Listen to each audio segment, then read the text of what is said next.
రామ్ అనే పిలుపుతో మళ్ళీ ఈ లోకంలోకొచ్చాను. ఏంటి రామ్, అంత దీర్ఘంగా ఆలోచిస్తున్నారు? ఏం లేదు, వాళ్ళు డిస్కస్ చేస్తున్న ఇష్యూ కోసం ఆలోచిస్తున్నా. రామ్, మీరు ఎంబీఏ చేశారు కదా, మీరైతే ఆ ఇష్యూ ఎలా సాల్వ్ చేస్తారు? అడిగింది మాయ. నేనొక నిమిషం ఆలోచించి, నా దగ్గర ఒక సొల్యూషన్ ఉంది, వాళ్ళ బిజినెస్ మోడల్లో ఒక ఇష్యూ ఉంది అంటూ 15 నిమిషాలు మాయాకి చాలా ఎక్సైటింగ్గా ఇష్యూ అండ్ సొల్యూషన్ ఎక్స్ప్లెయిన్ చేశాను.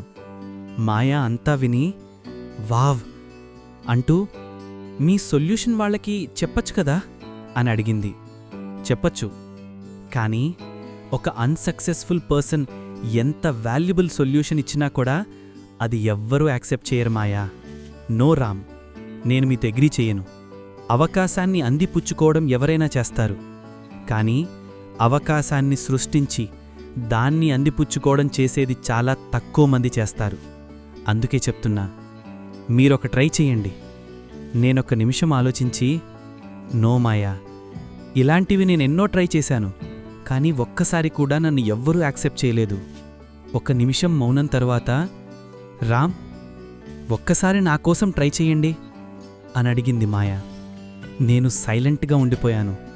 ఒక్కసారి నా కోసమనే మాట నా మనసులో తిరుగుతూ ఉంది. సరే మాయా, మీకోసం ట్రై చేస్తాను. బట్ ఎలా? మా లంచ్ పూర్తయింది. మాయా లేచి దూరంగా నిలబడి ఉన్న ఆ టీంలో ఒక మెంబర్తో ఏదో మాట్లాడుతుంది. నేనొక్కసారిగా ఆశ్చర్యపోయాను ఆమె ధైర్యానికి. రామ్, మీకు 15 మినిట్స్ సరిపోతుందా? ఈరోజు ఈవినింగ్ 4:30 to 4:45 టైం ఇచ్చారు.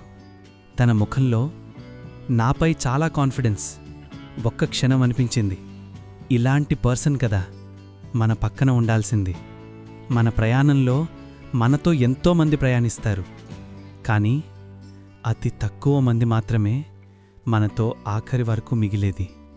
విజయమనే మాట దూరమై కలలా మారిన రామ్ ఒకవైపు, ఓటమి తీరాన్ని దాటించి గెలుపు ముంగిట నిలబెట్టాలని తప్పించే మాయా మరోవైపు.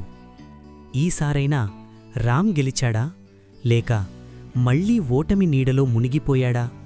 తరువాతి ఎపిసోడ్లో చూద్దాం.